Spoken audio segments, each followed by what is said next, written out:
Buenas tardes a todas las personas que se conectan. Bienvenidos al encuentro Conversaciones con CEOs, liderado por la Facultad de Administración de Empresas de la Universidad Externado de Colombia.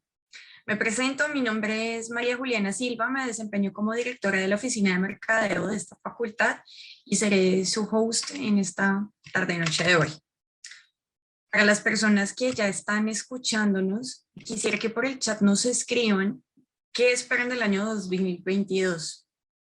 Va a ser un año que seguramente va a traer nuevamente muchos cambios, que traerá confianza, así que quisiera conocer algunas de sus respuestas. Y mientras los demás piensan en sus respuestas, voy a aprovechar para darle la bienvenida al doctor Carlos Restrepo, vicedecano de la Facultad de Administración de Empresas. Juliana, muy buenas tardes a ti y a todos nuestros queridos panelistas el día de hoy, e igualmente a todo el público que nos acompaña en esta tarde. Les agradecemos muchísimo su presencia. Para nuestra facultad es un placer y un honor poder llevar a ustedes este tipo de espacios que tienen como propósito un diálogo abierto, un diálogo fresco, pero también un diálogo muy basado en la propuesta y en las soluciones que el país necesita para diferentes problemas de tipo empresarial y de la gestión pública.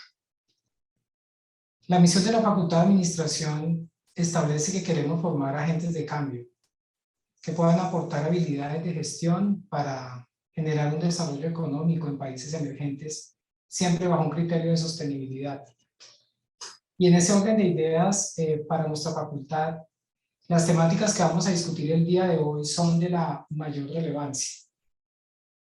Para nadie es un secreto que el planeta y la sociedad requieren ajustes estructurales en muchas dimensiones.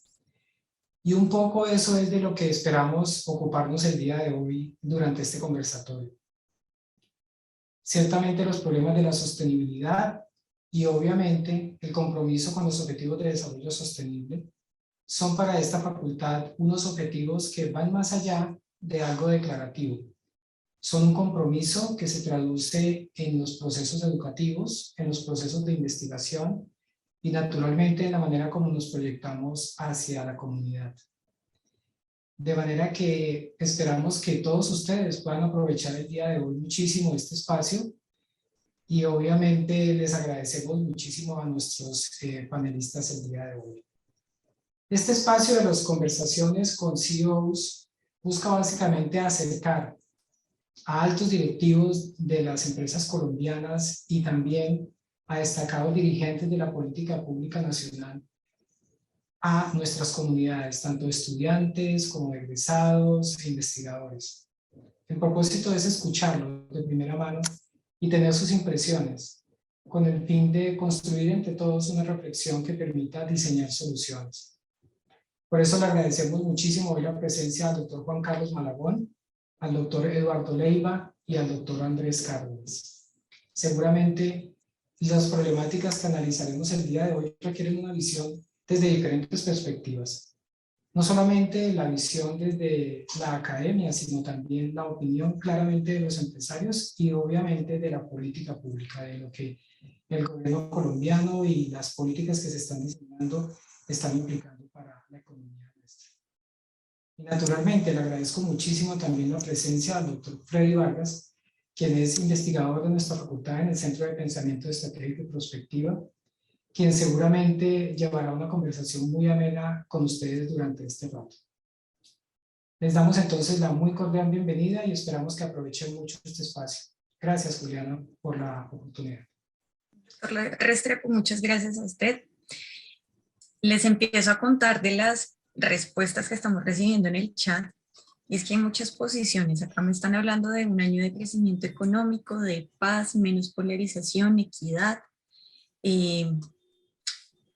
Ángela Patricia Monar nos dice, pienso que será un año de incertidumbre para el país al ser un año electoral, que tiende a pasar. Diego Urrutia nos dice que traerá la búsqueda de nuevos retos gerenciales en administración, negocios y de personal. Pero en general se siente un ambiente de cambio, de prosperidad, Lino Martín Estela nos dice que mi país vuelve a reactivar la economía, por lo tanto que se normalicen las actividades. Son varios los temas que nos convocan hoy y el 2022 parece ser un año de confianza para los empresarios, de recuperación económica y tal vez de un regreso total a lo que considerábamos la normalidad. Con base en ello, tendremos en la tarde de hoy 5 puntos en esta conversación. El primero será la economía, el segundo la inequidad e inestabilidad social, el tercero será la aceleración digital, el cuarto la sostenibilidad ambiental y el quinto unos temas de tendencias para cerrar, tendencias y las posiciones de nuestros invitados. Les recuerdo que esta actividad es liderada por la Facultad de Administración de Empresas y lo que buscamos es un acercamiento con los más destacados dirigentes de organizaciones públicas y privadas de nuestro país. Es así como doy la bienvenida y les presento a nuestro moderador de esta tarde, Freddy Vargas. Él es docente e investigador del Centro de Pensamiento Estratégico y Prospectiva de la Universidad Externado. Freddy es doctor en Administración, MBA y economista. En su recorrido profesional destacamos su posición como miembro del grupo de expertos en perspectiva y desarrollo territorial de la CEPAL de las Naciones Unidas con sede en Santiago de Chile. Freddy fue exdirector nacional de Perspectiva y Estudios Estratégicos del gobierno peruano y tiene una amplia experiencia como asesor de estudios de futuro para distintos gobiernos. Freddy, bienvenido, ¿cómo estás? Juliana, ¿cómo estás? Buenas tardes. Doctor Restrepo, qué gusto.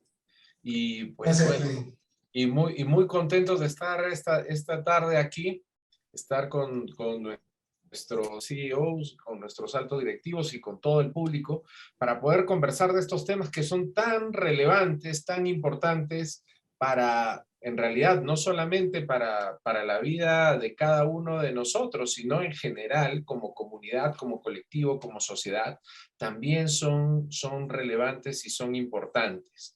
Y bueno, vamos a conversar de varios temas. Vamos a conversar un poquito también de perspectivas, vamos a conversar respecto a qué cosa es lo que se habló hace un par de semanas que tuvimos una reunión en la OCDE sobre estos temas. Vamos a conversar de varias cosas. Ahí va a ser muy interesante. Gracias, Julio. Y muchas gracias, así que les vamos a mostrar la agenda de hoy.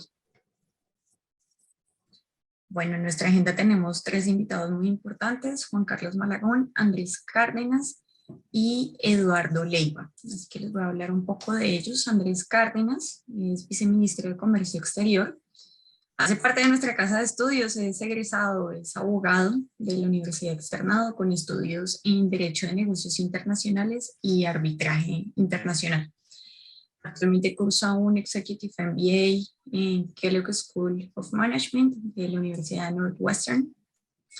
El viceministro es además fundador de la firma 1493 Abogados, que son especializados en internacionalización empresarial y en financiación de startups. Tiene una amplia experiencia asesorando compañías, organizaciones no gubernamentales, startups y ventures con alto impacto social en procesos de negociación, expansión, financiamiento a través de mecanismos legales privados. Por otra parte, tenemos a Juan Carlos Malagón, partner de PwC Colombia y también egresado de nuestra casa de estudios. Él es socio de PwC desde el 2012, tiene más de 20 años de experiencia en consultoría y auditoría, liderando proyectos de alta complejidad en evaluación y asesoría en la implementación de sistemas de control interno, revisión de procesos de negocios, mejoramiento, evaluaciones de control interno, evaluación de riesgo, fraude y cumplimiento regulatorio. En la línea de servicios de sostenibilidad, Juan Carlos lidera proyectos de diseño de estrategia, reporte y relacionamiento con grupos de interés. Y nuestro tercer CEO invitado en esta tarde de hoy es Eduardo Leiva. Él es gerente general para AVI Región Norte, con Hope en Colombia y atención en Centroamérica, Caribe, Perú y Ecuador. Eduardo es ingeniero industrial, MBA y magíster en marketing. En su trayectoria profesional se desempeñó en el 2012 como gerente general de AVI Portugal, donde implementó la separación entre AVI y AUT. Posteriormente estuvo en Suecia y España, dos países donde se encargó de reforzar la imagen exterior de AVI.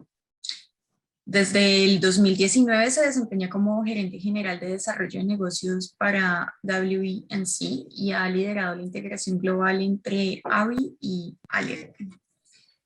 Vamos a ver un corto video para que todos entendamos a qué se dedican estas organizaciones.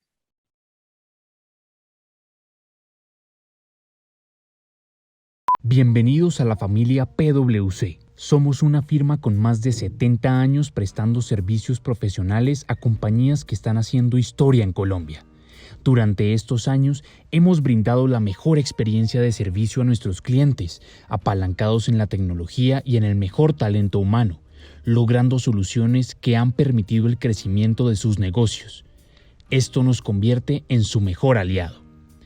Con nuestros servicios de auditoría y aseguramiento, consultoría de negocio, servicios legales y tributarios y outsourcing, estamos conectados con nuestro propósito de crear confianza en la sociedad y resolver problemas importantes, y así garantizar la continuidad de las operaciones de su compañía, aportando conocimiento y experiencia e impulsando a su organización hacia un nuevo mundo.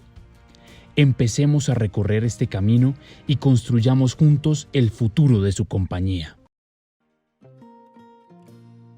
La política de infraestructura turística propendiendo por la articulación eficiente para el fomento de la infraestructura turística estratégica en Colombia. Se construyó para proporcionar lineamientos sobre los procesos de formulación, planeación, inversión, sostenibilidad, gobernanza de los proyectos en el sector, así como la generación de empleo, apoyando el camino de la reactivación económica. Con la política de infraestructura única de este tipo en Latinoamérica, se establecerá la ruta hacia el fomento y la consolidación de la infraestructura turística estratégica del país. Mediante la política de infraestructura turística, buscamos potenciar la inversión extranjera directa para el turismo en Colombia, así como diversificar las fuentes de financiamiento para la construcción de obras en el sector. También se busca la consolidación de la prestación de servicios turísticos de calidad en el país. De igual manera, con esta política le apuntamos al fortalecimiento de la articulación interinstitucional para la gestión y desarrollo de la infraestructura, y es por esta razón que se realizó de la mano del Departamento Nacional de Planeación, la Agencia Nacional de Infraestructura, Parques Nacionales Naturales, la Asociación Hotelera y Turística de Colombia, la Asociación Colombiana de la Industria Gastronómica, la Universidad Externado de Colombia, ProColombia y el Fondo Nacional del Turismo. La nueva política se ejecutará a través de 6 estrategias, compuesta por 15 proyectos y 51 acciones, que tienen como propósito aumentar la capacidad técnica para la gestión de proyectos de infraestructura turística. Esta política facilitará la implementación de estrategias de generación de capacidad técnica para la gestión de proyectos de infraestructura turística, la planeación de infraestructura turística que vaya de la mano con la vocación turística de los territorios, la facilitación de mecanismos de financiación para la inversión en infraestructura turística, la promoción de mecanismos innovadores en el desarrollo de una infraestructura turística inteligente y, finalmente, el poner en marcha acciones que consoliden la infraestructura turística sostenible. Sin duda, esta nueva política de infraestructura del Ministerio de Comercio, Industria y Turismo apoyará al sector turístico en su camino de reactivación económica. La política de infraestructura turística acelerará la reactivación económica del país.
Entendiendo y sabiendo quiénes son nuestros invitados de esta tarde, arranquemos con este panel. Freddy, adelante.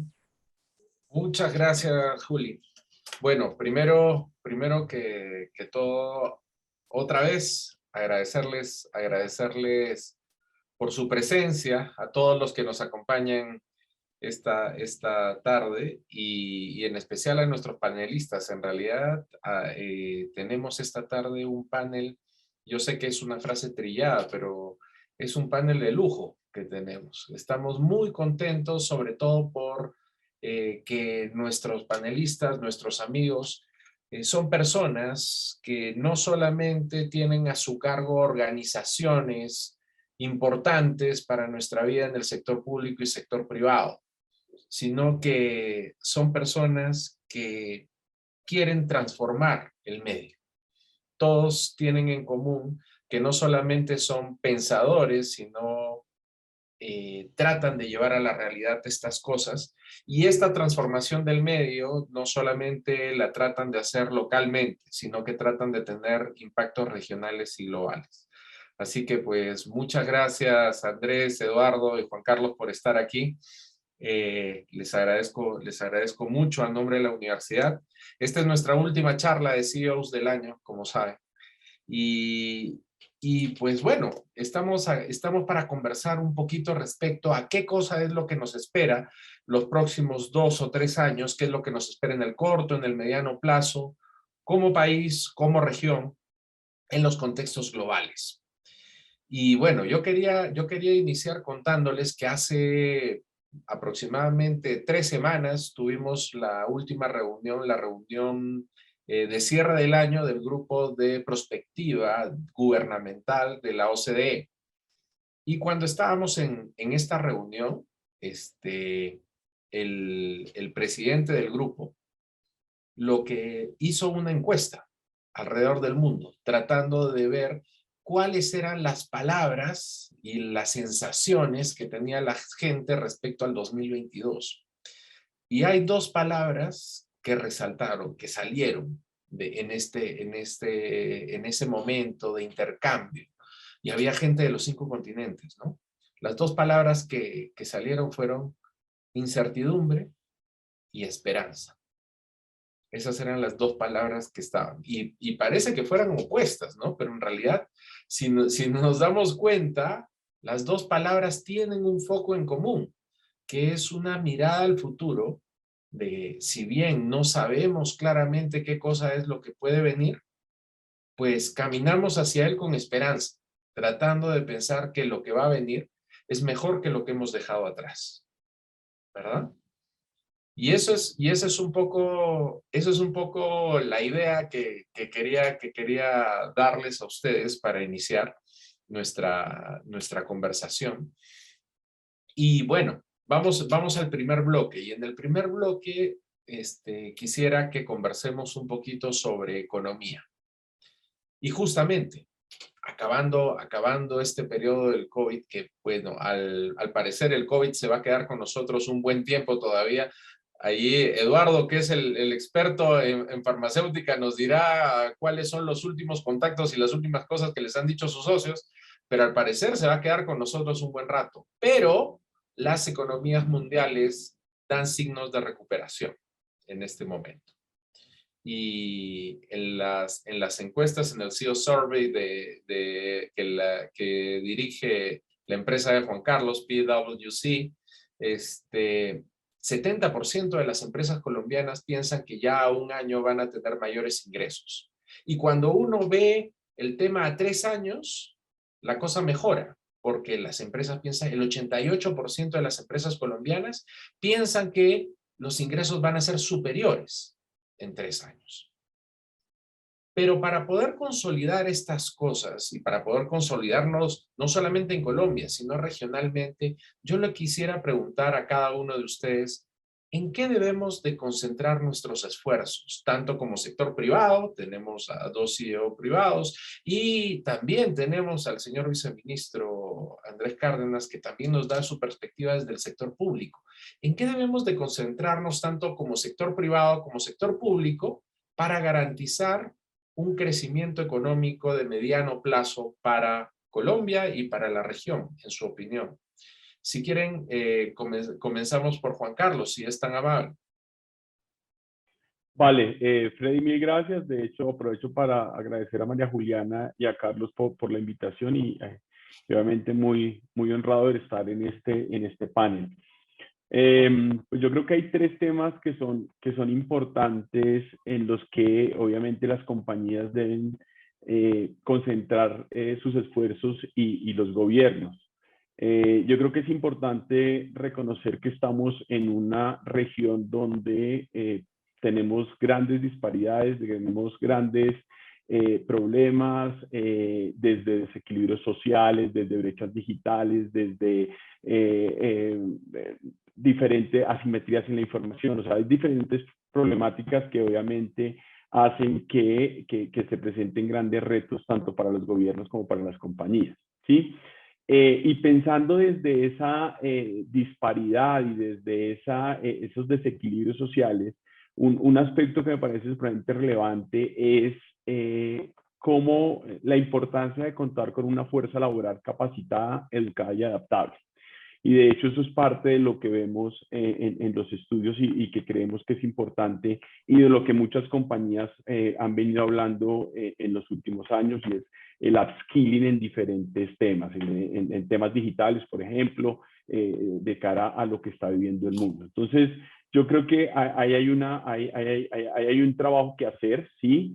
Yo creo que es una necesidad si queremos pensar en que disminuimos esos desajustes y que esa disminución de los desajustes pues impulsa obviamente la productividad, y desde esa fuerza capacitada también impulsamos el empleo y impulsamos el desarrollo de las personas. Entonces, y ahí yo creo que, y pensando también en los panelistas, pues hay un esfuerzo conjunto que realizar desde las empresas, desde el gobierno y obviamente desde el sector educativo, ¿sí?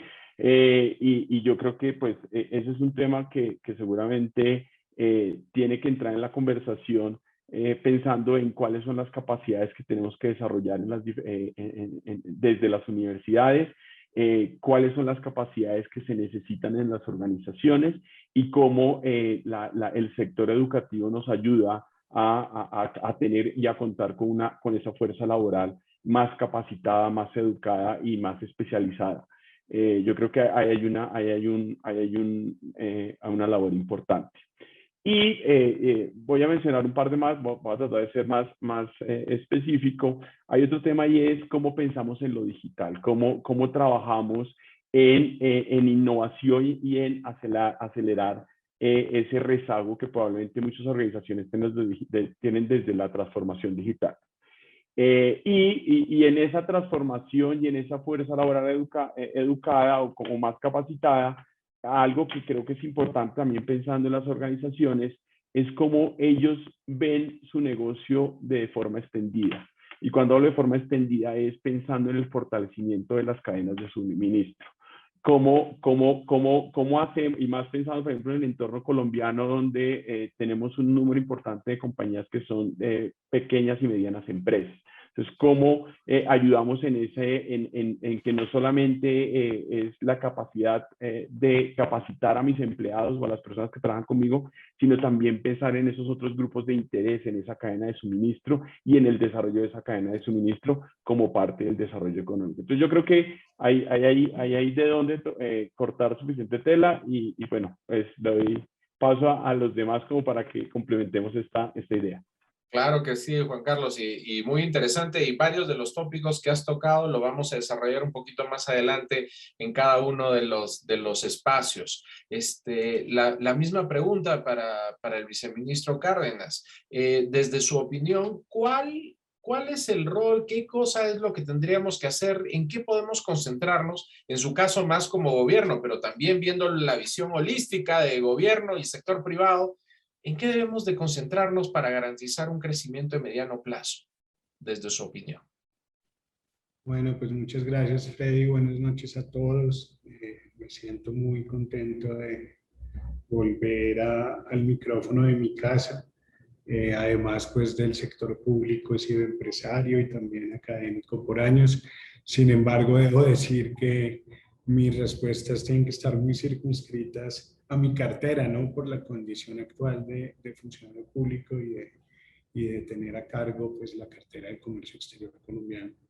Desde esa perspectiva, yo pensaría que hay dos temas donde se puede trabajar tanto desde la empresa y el gobierno, y uno quisiera también vincular a la academia, que extraña que justamente viniendo la pregunta a la academia no se esté dando un rol dentro del problema que tenemos que solucionar, pero dicho esto, diría que productividad y sinergias internacionales. Como empezabas, Freddy, la introducción, hablabas de incertidumbre y esperanza, que básicamente la pandemia nos llevó a horizontes más cortos, a incertidumbre que siempre ha existido. Yo creo que eso no es novedad. De pronto sí para la vida de las personas, sobre todo las que no eran emprendedores y no eran funcionarios públicos, que de pronto eran más de pronto trabajadores que podían tener una estabilidad, pero la incertidumbre se generalizó. Y la incertidumbre llevó a que los que sobrevivieron en un mercado y que seguimos sobreviviendo, tuvimos que hacer más con menos, y eso es justamente productividad. Y esa es una pregunta que creo que Latinoamérica ya se lleva haciendo por lo menos en los últimos 3 años, en donde se pudo haber llegado a los 30 años de procesos de integración, por lo menos regionales, en donde quedan en evidencia que muchos temas en los que se apostó el desarrollo latinoamericano pues no se dio como tal. Y todo lleva a la productividad, cómo hacemos más con menos. Sucede lo mismo con las empresas y sobre todo las más grandes, que eran las que más les costaba adaptarse a un tema como la pandemia, necesariamente los llevó a ser más eficientes, a reducir costos y a operar y llegar. Incluso a mí me llamaban la atención las declaraciones que a principio de año hacía Fabricato, Fabricato en la República, en donde de repente lamentaban mucho la situación de aranceles, pero no obstante tuvieron un máximo histórico de utilidad en el año 2020, y el CEO lo explicaba desde medidas internas que los llevaron a ser más eficientes. Entonces creo que ahí hay una agenda conjunta, y si uno lo lleva a un nivel de negocios, tanto el negocio público como el negocio de las empresas, creo que dentro de la productividad hay dos temas claves. Por un lado, la convergencia regulatoria, y por otro lado, superar medidas no arancelarias o barreras no arancelarias. ¿A qué voy con esto?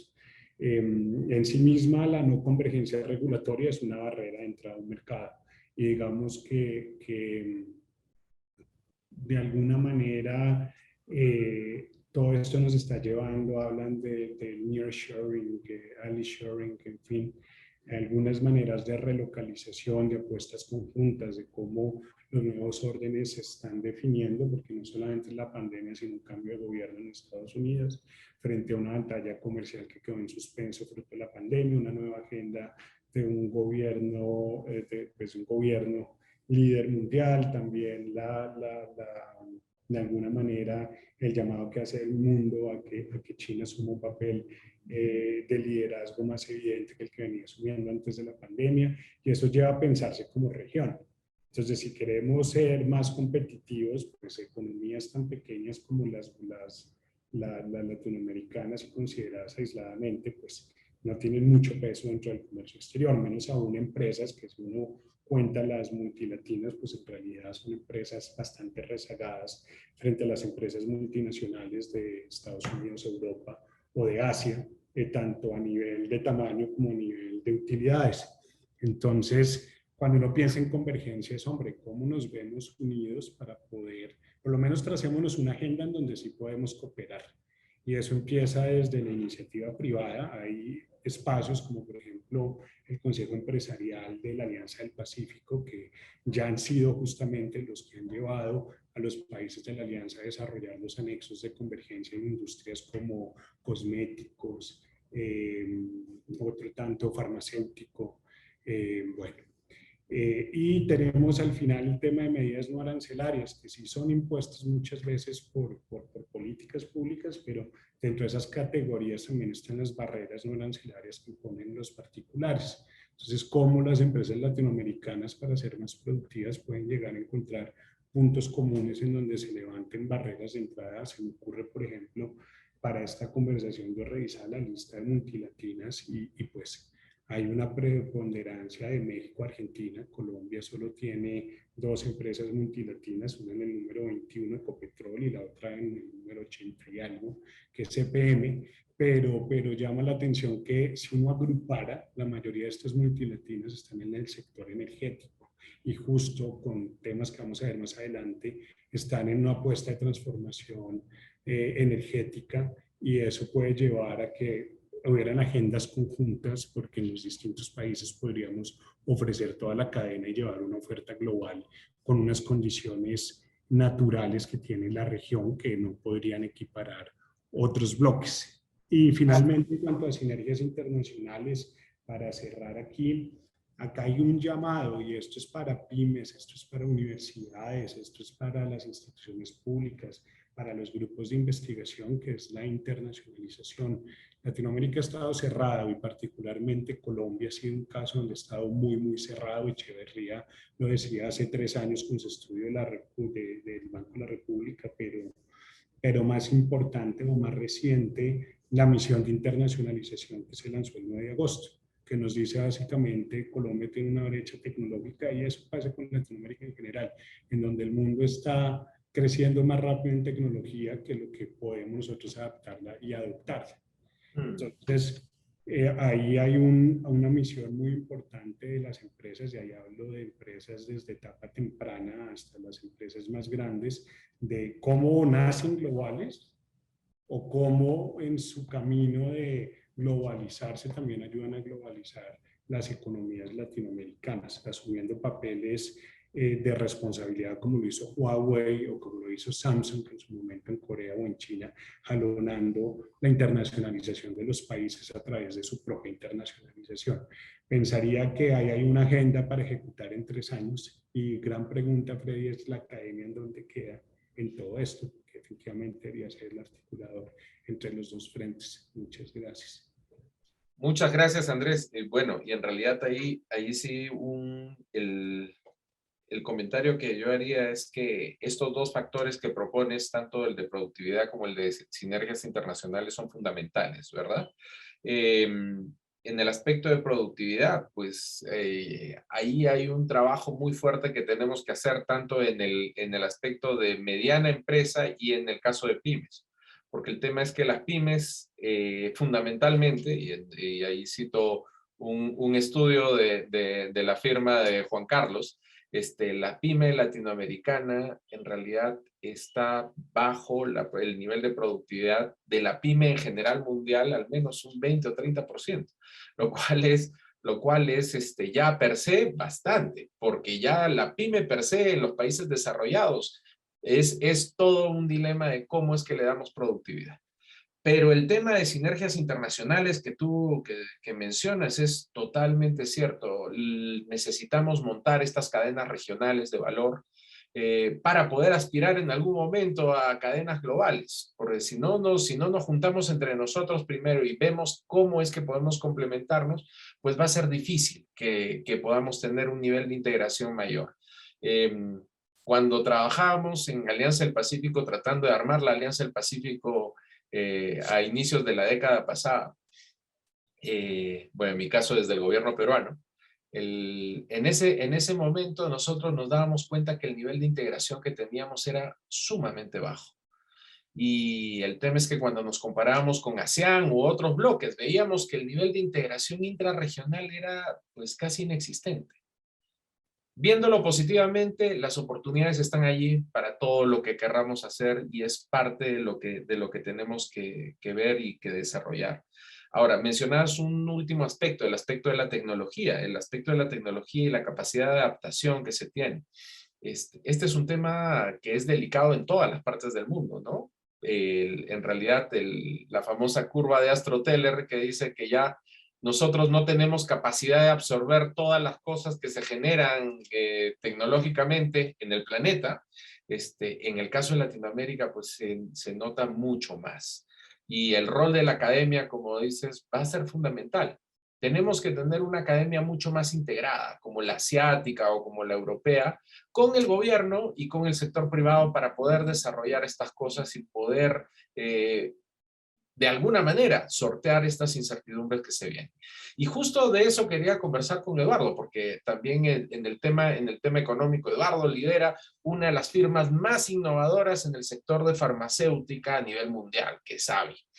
Y el tema es que yo lo que quería preguntarle también desde su visión y su visión de un CEO innovador, ¿qué tenemos que hacer para consolidar nuestro crecimiento en el mediano plazo? ¿Qué te parece a ti, Eduardo?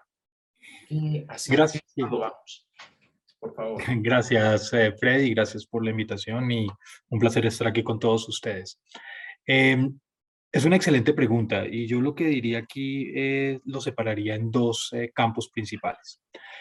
Uno, a nivel interno de las compañías, y me voy a apalancar en algo que comentó Juan Carlos, es la labor que pueden hacer las personas para realmente llevar a fruición, llegar a término las ideas que tienen. Una de las cosas que es destacable dentro del talento colombiano es esa capacidad de creatividad que tenemos. Sí, muy formada y muy creada a partir de la educación superior, pero que tiene que materializarse muchísimo más en las industrias. Y eso es un compromiso que como CEOs tenemos que asumir en el sentido de escuchar. Una de las cosas que he visto en muchísimas partes es o la falta de escuchar esas ideas y por lo tanto poderlas apoyar, o la capacidad para escucharlas y a partir de ahí comenzar a construir oportunidades nuevas, situaciones nuevas. Porque al final del día, y volviendo por un momento a la pregunta inicial sobre la economía, para mí uno de los elementos primordiales que se tienen que trabajar en los años a venir es la generación de empleo. Y estoy de acuerdo y se ha mencionado mucho y se ha hablado por parte de los dos panelistas anteriores sobre la productividad y todo lo demás, pero yo veo, digámoslo de esta manera cruda, que debería haber una falta de productividad generando empleo, pero a partir de ahí construir o explorar, si se quiere, nuevas oportunidades que se crean. Y acá vuelvo a un punto que mencionó Juan Carlos también, y es, en Colombia tenemos todavía una cantidad de disparidades, y evidentemente hablando desde el punto de vista salud, hay una cantidad de disparidades en todo nivel. Ustedes los pueden ver tanto a nivel geográfico, pero no estoy hablando solamente de Bogotá contra la Amazonía, estoy hablando Bogotá contra Cundinamarca. Entonces estamos hablando de a 2 horas de distancia de Bogotá, saliendo del tráfico de Bogotá, pero vale, ese es otro tema. A 2 horas después de eso hay una cantidad de diferencias enorme. Y esas diferencias son problemas, pero también deben ser vistas como oportunidades. Y ahí, Freddy, aplica completamente, creo yo, tu pregunta sobre la innovación y cómo llevarla a cabo. Definitivamente la industria farmacéutica, y aquí voy a responder uno de tus comentarios sobre COVID, ha mostrado en esta pandemia una capacidad de reacción muy alta, pero también una capacidad de crear a partir de plataformas que se tenían con otras vacunas, con otros vectores, soluciones para un problema como el que hemos tenido con COVID, donde realmente en este momento es una solución la vacuna. Sé que hay mucho debate o puede haber debate al respecto, pero los últimos datos incluso que han aparecido muestran cómo las personas que están ahora contagiándose de COVID en su gran mayoría, y cuando es grave, son personas que en una parte importante no han recibido la vacuna. Cierro ahí un paréntesis sobre uno de los puntos que me parecía relevante. Y resaltaría otro adicional que era mi segunda parte sobre innovación, y es algo que también Andrés mencionó en su intervención, y es un marco regulatorio claro. De nuevo, desde el punto de vista salud, hay una gran capacidad de análisis en la parte de autoridades, lo tengo que reconocer así, son tremendamente meticulosos en sus análisis, en sus evaluaciones de medicamentos, tecnologías, etcétera, pero también a veces hay falta de tiempo para hacerlas, entonces se generan marcos que no son completamente sostenibles, para referirse a uno de los puntos que va a ser hilo conductor de esta discusión que estamos teniendo hoy, no son sostenibles, bien sea porque no están los recursos o humanos o tecnológicos para poderlos llevar a cabo, y eso al final del día lo que conlleva es en demoras y en un montón de tiempos prolongados.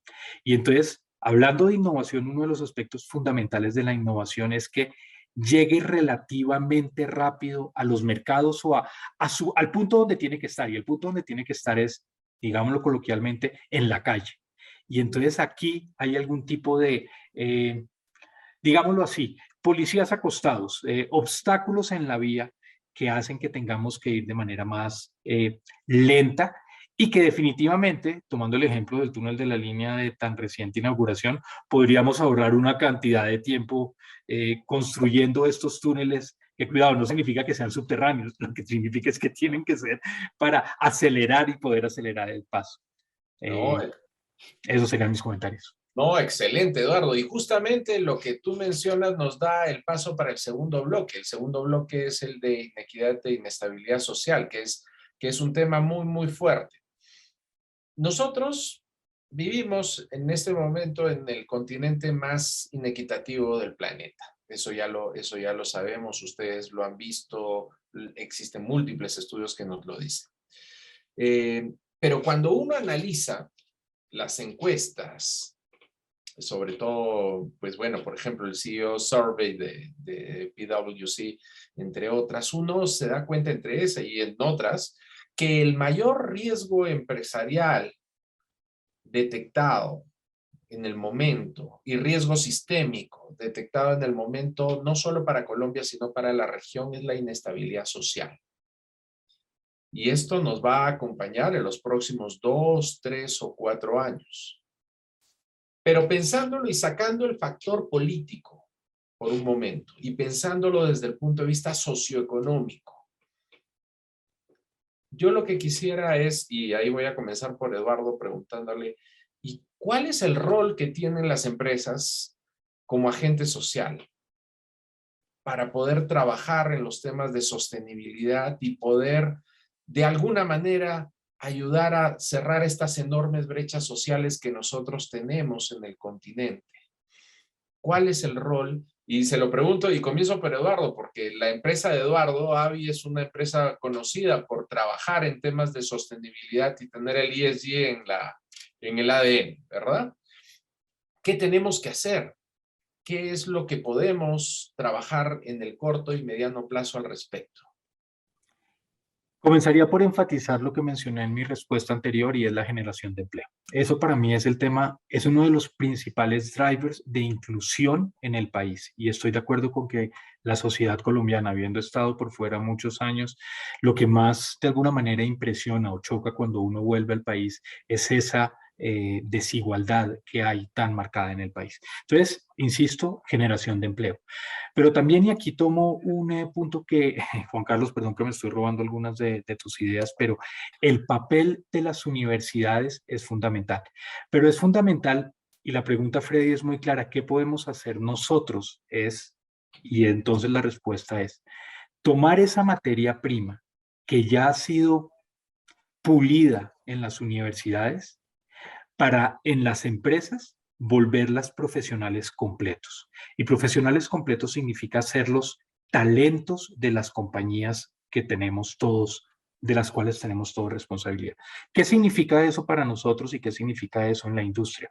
Eso significa tomar estas personas y, por ejemplo, darles la oportunidad de hacer lo que nosotros llamamos rotaciones de 8, 10 meses, un año, en diferentes áreas de la compañía, de forma tal que no se queden casadas con solamente un área, no se queden solamente con el área de planeación de producción, o no se queden solamente con el área de mercadeo. No, las personas tienen que tener una formación integral, o mejor, La formación integral que se dio en la universidad tiene que mantenerse en la industria.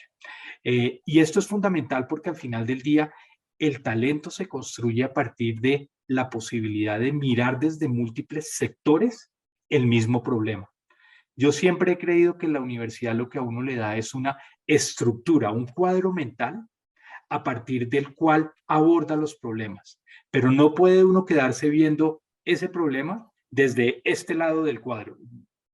Tiene que mirarlo desde el vértice 1, el vértice 4, desde el lado A, desde el lado B, desde el lado más largo, desde el lado más ancho. Eso diría que es fundamental para garantizar la inclusividad, disminuir las brechas que tenemos. El otro punto que resaltaría aquí es todo lo que tiene que ver con abrazar la diversidad. Como compañías tenemos que entender, y voy a decirlo de alguna manera, de una manera poco políticamente incorrecta, no nos podemos fijar en categorías, en labels que les ponemos a las personas, porque al final del día son todos personas.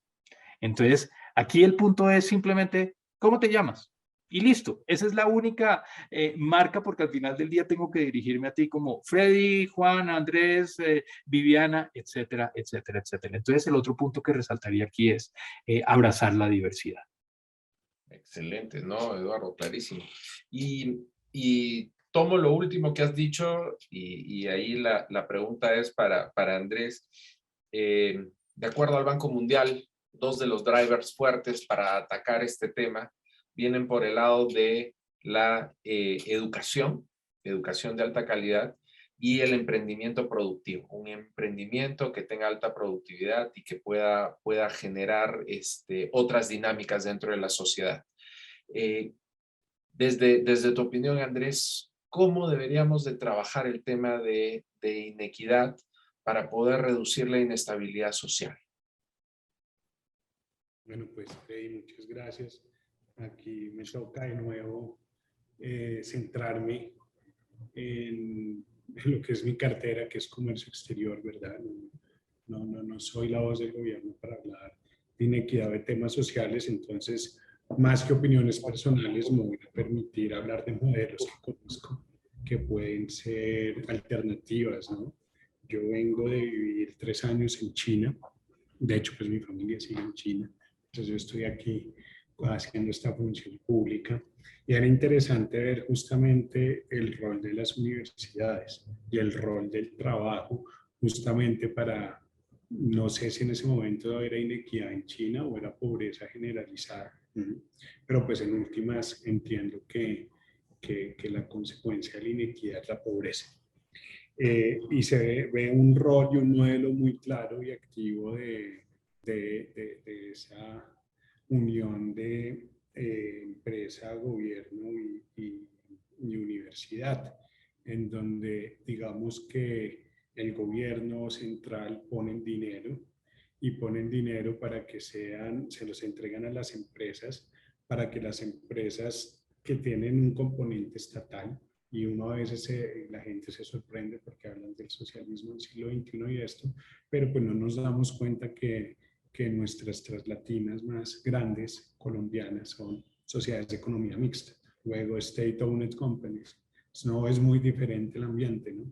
Que nos parece exótico cuando nos lo presentan los intérpretes del mundo, que eso pues es algo como extraño y que no deberíamos seguir porque lo hace China. Pero volviendo a eso, esas mismas sociedades que en su mayoría son que tienen participación estatal, le transfieren el dinero y le dan la línea a los grupos de investigación de las universidades para que se generen allí justamente los procesos de innovación, pero se genere también las destrezas y habilidades que requiere la mano de obra que esa línea de desarrollo va necesitando. Y la plata, una vez, digamos, que se crean aquí lo que podemos llamar aquí startups o podemos llamar ventures, la plata regresa después que ya hay tracción y esto se monetiza pero la plata regresa y una buena parte se queda en los grupos de investigación, es decir, las universidades en ese sentido tienen un incentivo económico real, no solamente publicar un libro, sino acá hay rendimientos y regresan hasta el Estado. Y generalmente el Estado tiene aquí también participación, por lo que quiero decir es que se van generando destrezas y al mismo tiempo se va ocupando mano de obra que puede ir corrigiendo esa inequidad o esa pobreza. O un caso reciente que he podido conocer más desde el gobierno, Corea, por ejemplo. Hay una aceleradora muy interesante que se llama Born to Global, que lo hace distinto de todas las demás porque es pública, ¿verdad? Porque es del Ministerio de Comercio de Corea, y Born to Global lo que hace es sinergias internacionales. De hecho, esta idea de sinergias, cuando aparece aquí la misión de internacionalización y yo entro y viceministro, empieza la pregunta, ¿pero qué es internacionalización? Una exportación, un establecimiento de inversión, un contrato de transferencia de tecnología, ¿qué es? Y hablando con Born to Global entendimos que es cualquier sinergia de una empresa coreana, en el caso de ellos, con una empresa extranjera que genere valor, indistintamente que sea para conquista del territorio, del mercado coreano o de cualquier otro mercado. Y si uno lo traspola acá, vuelve lo público, ¿no? Una aceleradora con recursos públicos que termina asignando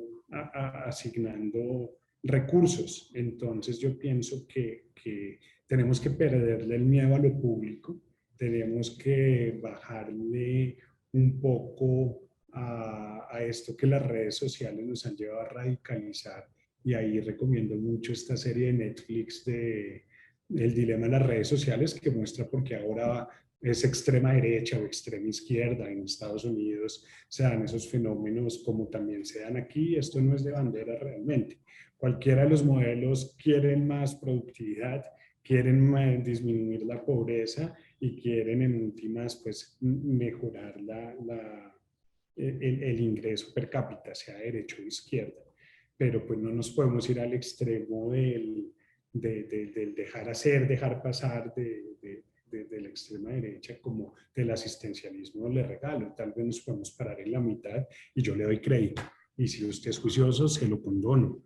Y eso creo que para estudiar, por ejemplo, puede ser un buen camino. Esas alternativas de pensar en modelos como ahorita de toda la reacción que tiene el gobierno, que es interesante, de empezar a premiar ese primer empleo y dar unos beneficios a los empresarios para que los vinculen, y luego de eso conectar con cosas como las que nos comentaba Eduardo, de una vez ya esté insertado en la compañía y hayan los incentivos desde lo público para poder tener más trabajadores en las empresas, que las empresas se encarguen entonces de darles esa movilidad. Traté de contestar esquivando personales, describiendo realidades que a lo mejor son interpretaciones mías, pero que están por allá sustentadas en páginas web y en libros. Entonces... No, es perfecto. Es perfecto, Andrés. No, sí, más bien los ejemplos que has dado son súper válidos, porque en realidad justamente nos dice cómo es que se enfrenta estos temas de inequidad y de crecimiento en otras partes del mundo, ¿no? Y tomo esos dos ejemplos que has dado muy claros, el de China y el de Corea del Sur, y me quedo con una frase tuya muy fuerte, que es perderle el miedo a lo público. Eso es fundamental, o sea, y es algo que nosotros encontramos en todos los países que logran realmente desarrollarse, esa sinergia tan fuerte entre el sector público y privado que tiene que existir, porque si no, no se pueden hacer las cosas. Y el rol de la academia, y no me escapo tampoco, el rol de la academia es fundamental en esto. Y tenemos que integrarnos en estos procesos. El último punto que dices también, el tema del riesgo y cómo es que lo adaptamos y cómo lo incorporamos. Otro tercer modelo interesante para analizar es el modelo de los nórdicos, ¿no? Que con variantes, pues tiene mucho de tema de aceptación de riesgo, pero también coberturas sociales al riesgo del emprendedor, para poder desarrollarlo y poder generar esta innovación.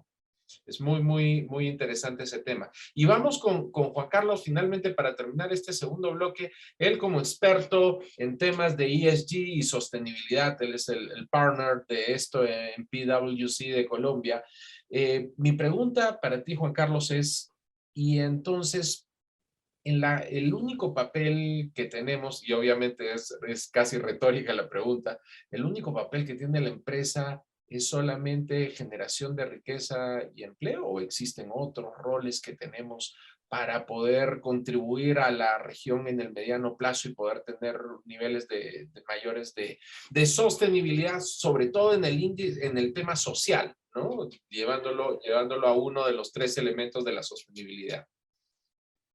Vale, pues sin duda alguna, obviamente, como lo mencionaba Eduardo, el papel principal de las organizaciones es el de generar empleo, pero yo creo que también se ha hecho cada vez más evidente el papel que tienen las organizaciones en el desarrollo de las regiones en las que operan, y tal vez, como lo mencionaba en la primera parte, en el desarrollo de esas empresas adicionales o esa cadena extendida que apoya las operaciones de las empresas. Entonces, sin duda alguna, yo creo que hoy las compañías deben, en ese desarrollo misionario, en ese desarrollo de sus operaciones, tener bajo la lupa los ODS, los Objetivos de Desarrollo Sostenible, y obviamente las prácticas ESG. Sin duda alguna, los ODS apuntan y desde los compromisos de cada uno de los países apuntan a reducir y con metas claras y con indicadores claros, pues reducir esos asuntos que están impactando o que son relevantes para el desarrollo sostenible de cada uno de los países y regiones. Entonces, sin duda alguna, hoy cada vez más las organizaciones tienen un rol más allá de sus empleados, y obviamente tienen que mirar a sus partes interesadas, a sus grupos de interés, y buscar el desarrollo de esos grupos de interés. Y yo creo que desde los ODS y de hacer esa medición y entender cuáles son los ODS que son relevantes para el país o para la región en la que operan, y cómo ellos, con el ejercicio de iniciativas, de proyectos, de acciones, de diferentes proyectos, pues impactan tanto positiva como negativamente en el cumplimiento de esos objetivos. Porque también es importante esa evaluación de lo negativo para mirar cómo impactamos cada vez menos en esos asuntos que son negativos. Entonces, creo que cada vez más las organizaciones están viendo el impacto que también desde riesgos están teniendo el no tomar con firmeza todos los aspectos ESG, cómo evaluar cómo el ambiente, todos los temas sociales y de hecho la gobernanza afectan sus operaciones, y obviamente eso facilita, y eso va a hacer que obviamente en ese rol de ser agentes de cambio y de desarrollo, al tener presente tanto los ODS como los ESGs, o ASGs, pues obviamente aporten en esa disminución de las brechas que hoy en día existen en el continente. Entonces, creo que ese es un tema relevante, es un tema que está cada vez más en la agenda de los CEOs de las compañías, pues porque vemos ejemplos tal vez en el Perú, y seguramente los conoces bastante bien, Freddy, del impacto social que, por ejemplo, generaban las comunidades, del impacto en la operación de algunas compañías que generaban las comunidades que vivían cerca de las operaciones mineras, donde generaba impactos importantes para el país y para las organizaciones. Entonces, yo creo que hoy no nos podemos desconectar del entorno, hoy tenemos que estar al contrario cada vez más conectados con el entorno, tener estos nuevos riesgos, estos riesgos emergentes presentes, evaluarlos y obviamente definir estrategias y tener presente que como organizaciones impactamos no solamente a nuestros empleados, sino que también a los que están alrededor de nuestras operaciones, sin hablar obviamente de los clientes, que eso es otra mente, o de nuestros clientes o nuestros usuarios, que también es otro tema importante que se tiene que empezar a evaluar. cuando hablamos, por ejemplo, de alimentación responsable, pensando en las industrias productoras de alimentos, etcétera, etcétera. Entonces yo creo que hay un tema supremamente relevante. Y aprovecho también para mencionar o tomar una palabra de Andrés relacionada con acelerar. Y yo creo que cada vez también está siendo más evidente la posibilidad que tenemos las compañías o que tienen las organizaciones en acelerar la inversión en proyectos, en iniciativas y en emprendimientos, ¿sí? Y yo creo que ese es un rol que debemos tener siempre presentes, aprovechando, y un poco también Eduardo lo mencionaba, es cómo le damos alas a nuestros empleados o a quienes trabajan cerca nuestro para desarrollar iniciativas, generar emprendimientos que ayuden en el fortalecimiento también de nuestras organizaciones. Entonces yo creo que desde acelerar las inversiones, también pensando en las inversiones verdes, en la inversión responsable, creo que desde las comunidades hay una conciencia, y de los diferentes grupos de interés hay una conciencia desde la cual podemos también apalancar iniciativas como las compañías, y desde cual obviamente podemos ayudar en ser esos agentes de cambio y desarrollo que creemos que las organizaciones cada vez más tienen dentro de su rol. Es fundamental todo lo que nos has dicho, Juan Carlos. Solamente ahí comentar, mencionaste a Perú. Ahí Perú es ejemplo de lo bueno y de lo malo ahí en este tema, ¿no? Como dices tú, pues bueno, también hay empresas que claramente no lo han hecho bien, que no han tenido un rol cercano a las comunidades y no han logrado justamente ese impacto desde el engagement, desde la articulación, y poder tener esta cercanía con la población, pero hay otras que también que sí lo han hecho bien, ¿no?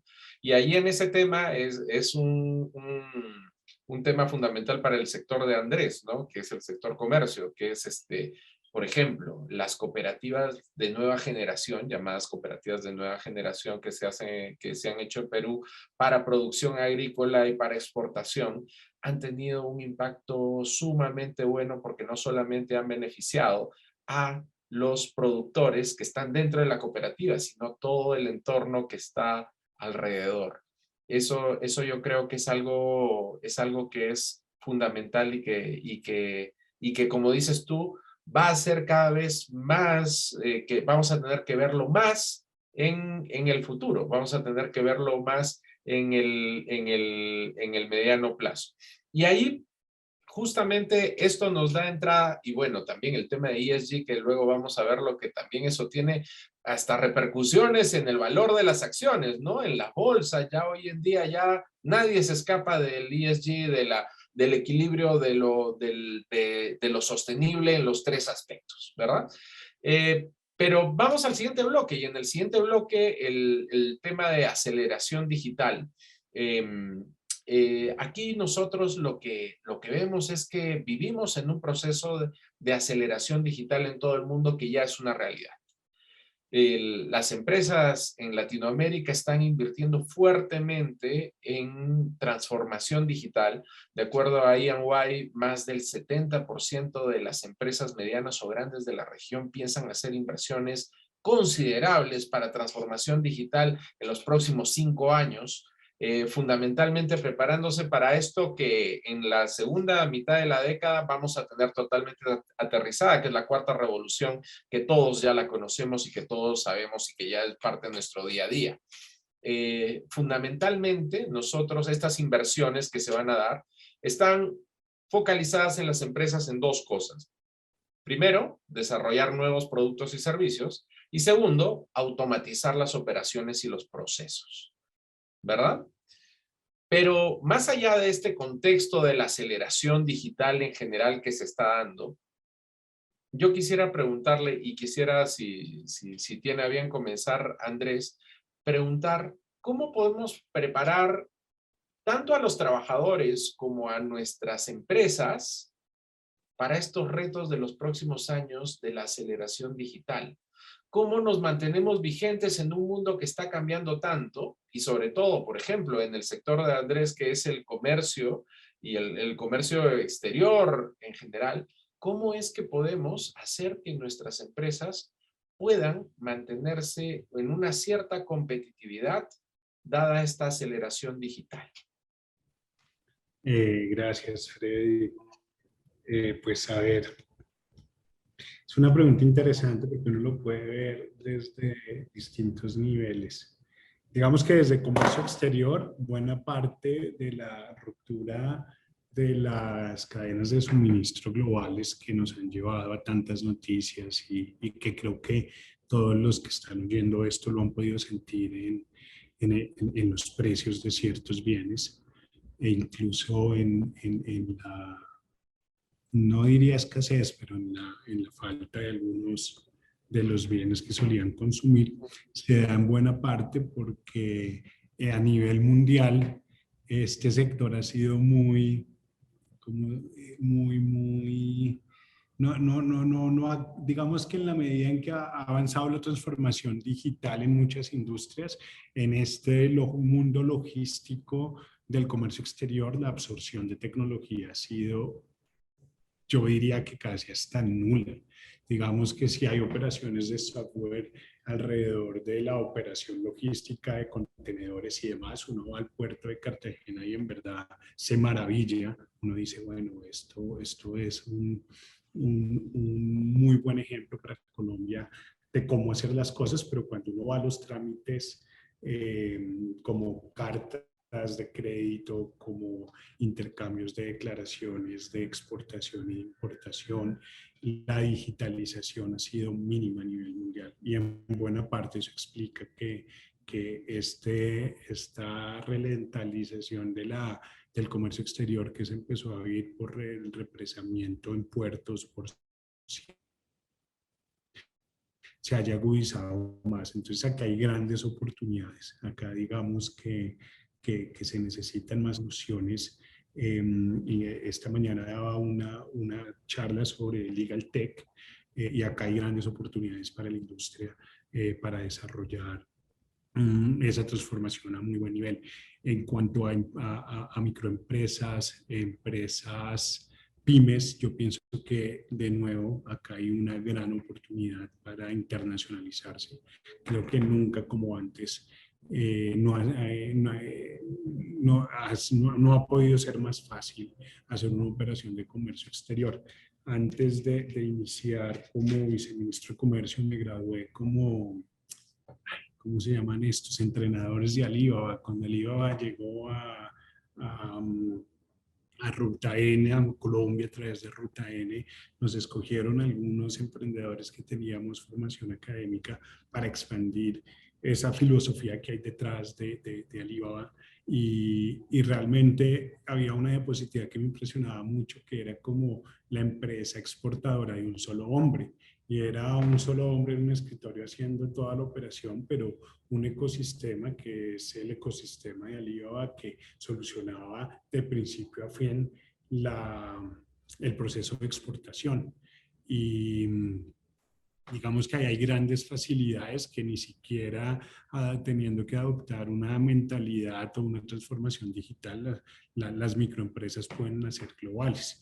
Pero después hay otras empresas en donde sí tiene que haber un cambio de cultura importante y uno debería entrar a segmentar quiénes son los individuos que conforman esas empresas, porque no es lo mismo a alguien que nació en la era digital y veíamos los informes de Estados Unidos, donde estaba claro que los hijos de los genios de Palo Alto evitan la educación virtual. Y aquí la tenemos bastante acogida y el externado ya debería volver a clases, de verdad. Siempre que puedo hablarle a los estudiantes del externado que han sido mis estudiantes naturales por años, hay que volver a clase porque lean los informes, en verdad. Los grandes genios de la transformación digital evitan la educación virtual. Entonces,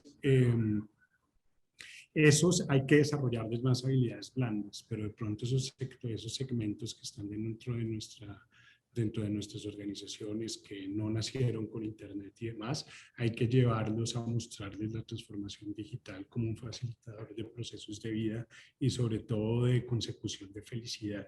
Yo creo que con ese enfoque, por ejemplo, yo lo viví mucho con los papás que son renuentes a la tecnología. Con la pandemia uno empezó a ver que los papás empezaron a tener la necesidad de hablar por camarita, porque era la manera de evitar tener contacto hasta que no salieron las vacunas, y eso fue un gran adelanto, pero creo que el incentivo no fue mayor productividad, mayor venta de bienes y servicios, sino el incentivo pudo ser la felicidad. Entonces creo que en cualquiera de los dos ejes el camino sigue siendo humano. Siempre que estoy con el doctor Carlos Restrepo Rivillas, recuerdo el Counter Revolution of Science del profesor Hyatt, que me puso a leer él cuando yo era muy joven y hacía mi tesis de grado, y creo que de nuevo el hombre está en el centro de la transformación digital, y definitivamente el driver sigue siendo la felicidad humana para que podamos responder con esos incentivos a una economía más digitalizada, ¿no?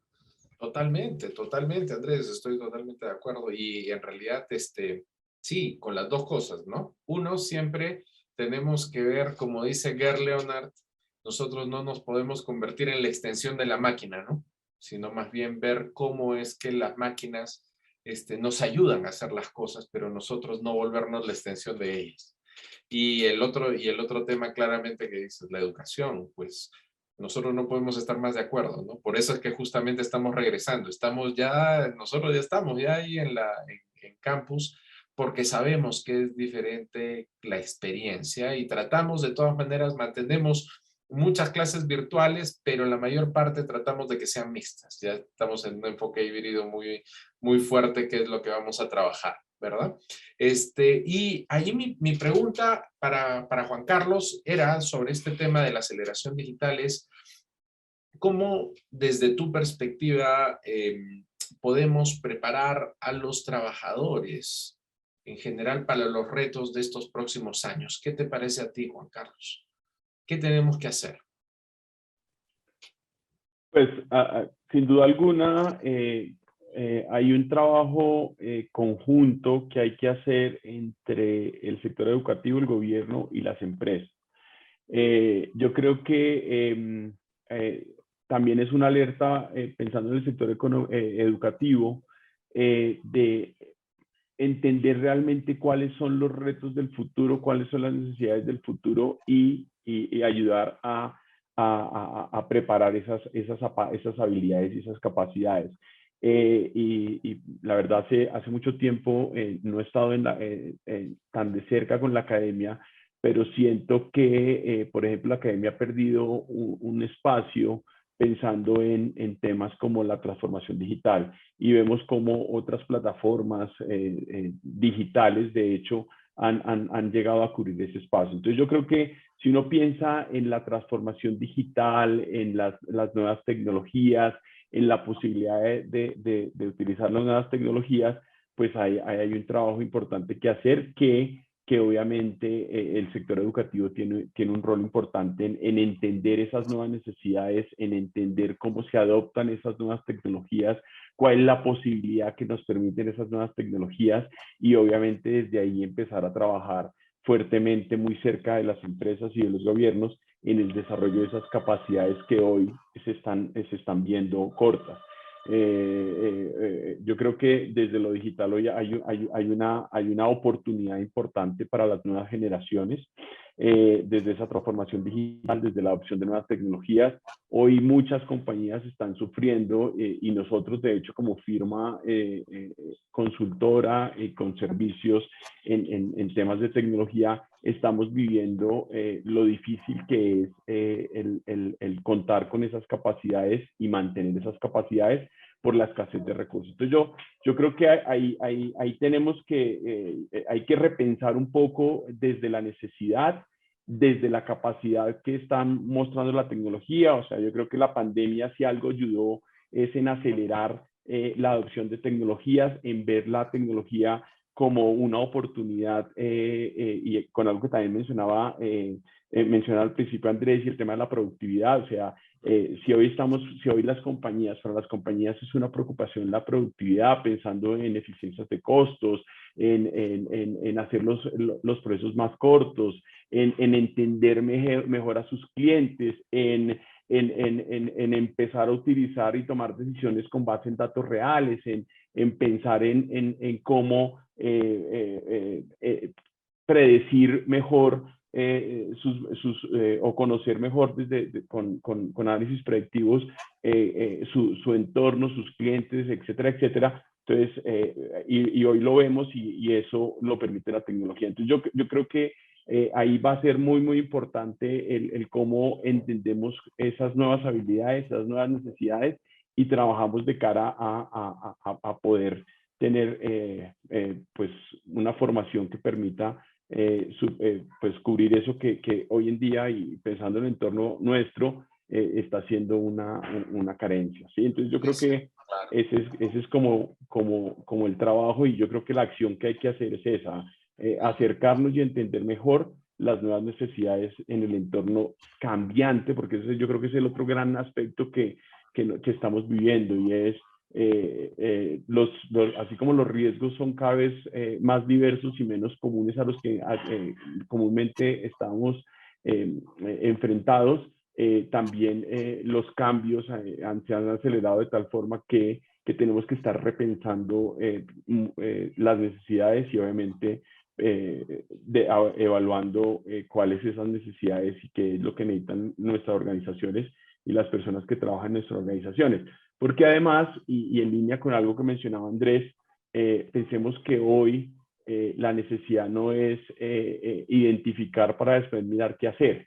Hoy la posibilidad de identificarme la genera la tecnología. Hoy lo que necesito son capacidades para resolver. Entonces, yo creo que hay varios aspectos, pero principalmente yo creo que es eso, cómo trabajamos de manera conjunta para entender y desarrollar capacidades que hoy difícilmente encontramos.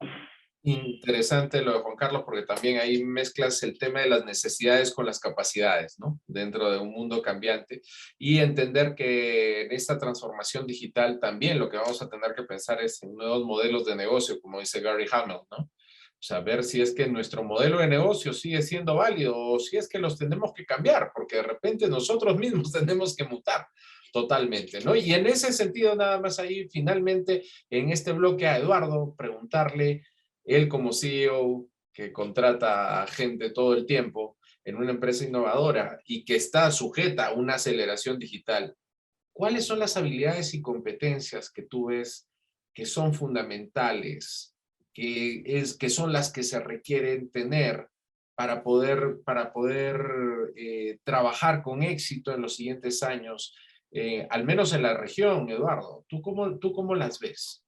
¿Tú cómo ves el tema? Gracias, Freddy. Mientras hacías la pregunta, pensaba en las dos primeras características que surgieron en mi cabeza son, uno, flexibilidad. Y por flexibilidad me refiero, y estaba dentro de la introducción que tú hiciste a este módulo, Freddy, nos tenemos que habituar a que ahora el mundo va a ser dual, va a ser híbrido. No vamos a tener un post-COVID igual al pre-COVID. Entonces eso significa que todas las personas que trabajan en todas las organizaciones tenemos que ser muy claros y muy flexibles para identificar cuándo trabajamos desde lo virtual y cuándo trabajamos desde lo presencial.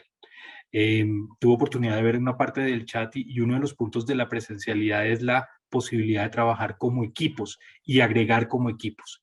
Y ese tal vez sería el segundo elemento que me parece que tiene que ser muy claro y es como equipo, ¿cómo vamos a trabajar?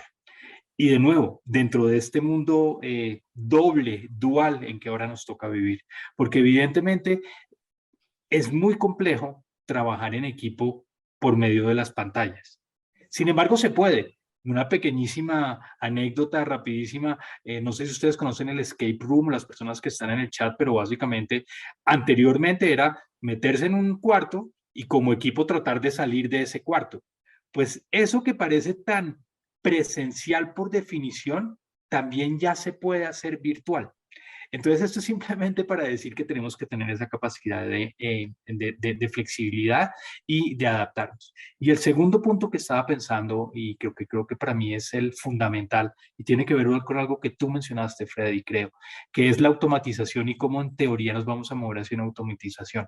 Yo no creo, porque yo lo que creo que tiene que pasar es que tenemos que ser muy claros en identificar cuándo agregamos valor con qué intervención. Estoy seguro, y lo veo en la empresa farmacéutica, en las empresas farmacéuticas y en este sector, hay una gran parte de interacciones que tienen que mantener el componente Humano. interacción directa, porque ahí es donde se agrega un montón de valor.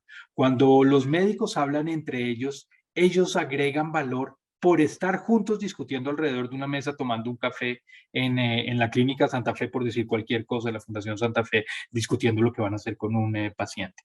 Pero también estoy seguro, y lo vemos con los WhatsApp, bots y todo esto que son cuentas de compañía, donde ahí elementos completamente transaccionales pueden hacerse a través de la tecnología, y la tecnología es cada vez más inteligente para hacernos sentir que estamos hablando con un fulano de tal al otro lado de la línea, con tu exportador de una compañía exportadora de un solo hombre, Andrés, pero que al final del día es simplemente una máquina. Entonces es claramente definir como compañías cuál es ese mix de agregar valor que tenemos que tener con cada una de las interacciones que hacemos. Excelente. Y en realidad ahí lo que dices, yo me quedo con algo que decías tú, el valor de las interacciones, ¿no? Y esto dentro del manejo de lo que nosotros tenemos es el rol de la intersubjetividad, ¿no? La posibilidad de hacer conversar a nuestros razonamientos, el razonamiento tuyo con mi razonamiento, y tratar de construir algo colectivo que sea más sólido, que sea más grande, y eso es justamente una de las cosas maravillosas que tenemos como seres humanos, ¿no? Que podemos justamente, al ser seres sociales, podemos hacer las cosas mejor cuando tenemos más de una persona que interactúa, ¿no? Eduardo, ¿querías decirnos algo más? Solamente resaltar algo que dijiste muy rápidamente, Freddy, y es el valor del diálogo. Se nos olvida de filosofía y de Platón y Sócrates y todo lo demás, la importancia de, a partir de dos personas dialogando, se construye una solución muchísimo mejor que la que las dos personas traían inicialmente. Y esto tiene que ver con una pregunta anterior, que es innovación. Gracias, perdón la interrupción. Oh, imagínate, muchas gracias. Eso es justamente las bases de lo que era la dialéctica platónico-aristotélica. 2500 años y sigue teniendo vigencia. Y vámonos al último bloque, el último bloque muy, muy bonito, que es el de sostenibilidad ambiental.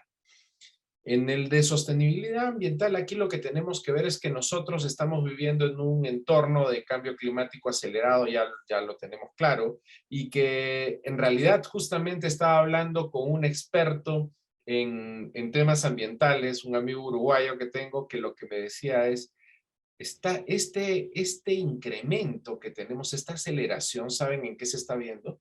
Está reflejado en que tenemos cada vez mayores crisis en menores tiempos.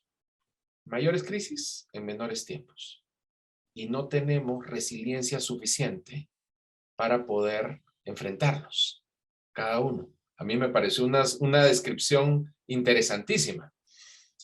Y el tema es que esto de aquí tiene en parte una relación con el incremento de la temperatura, que en realidad es una de las variables múltiples de las que podríamos tener para poder ver este tema de sostenibilidad ambiental, pero que se está acelerando mucho más rápido de lo esperado.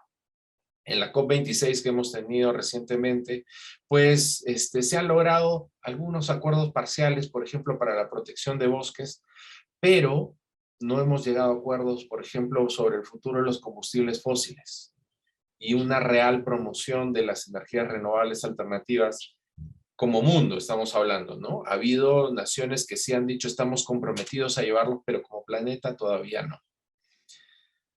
Pero aterrizándolo y llevándolo a nuestras realidades, mi pregunta sería, ¿y cómo, como tejido empresarial colombiano y latinoamericano, podemos contribuir de alguna manera a llegar más rápido, al menos a las metas fijadas preliminarmente en los ODS que teníamos al 2030? Pero si queremos llevarlo un poco más, metas al 2050, ¿cómo podemos hacer esto? Y allí quisiera iniciar preguntándole a Juan Carlos, si es tan amable, que es nuestro experto en sostenibilidad. ¿Qué cosa hacemos para poder motivar al sector privado para que nos ayude en esta lucha, en este trabajo, realmente? Vale, a ver, pues yo creo que hay varios elementos. Un primer elemento es que pues el escenario está dado, ya que el país se ha fijado unas metas específicas con respecto a los ODS, y pues en el caso nuestro obviamente están planteados en el Plan Nacional de Desarrollo. O sea, yo creo que hay una definición del modelo de cuentas tanto a nivel nacional e internacional, y sus avances, y eso es algo que debiera ser una oportunidad. Pues sin duda alguna, creo que las organizaciones, y fue algo que se vivió mucho en esta COP26, cada vez están más conscientes del sentido de urgencia de trabajar todos los aspectos ESGs. O sea, no es lejano a la sostenibilidad de sus operaciones, y hay un sentido de urgencia, y en nuestro entorno en Colombia y en Latinoamérica, pues yo creo que los últimos informes respecto a el riesgo que como región o como países tenemos por los impactos del cambio climático, pues yo creo que ya están generando un sentido de urgencia.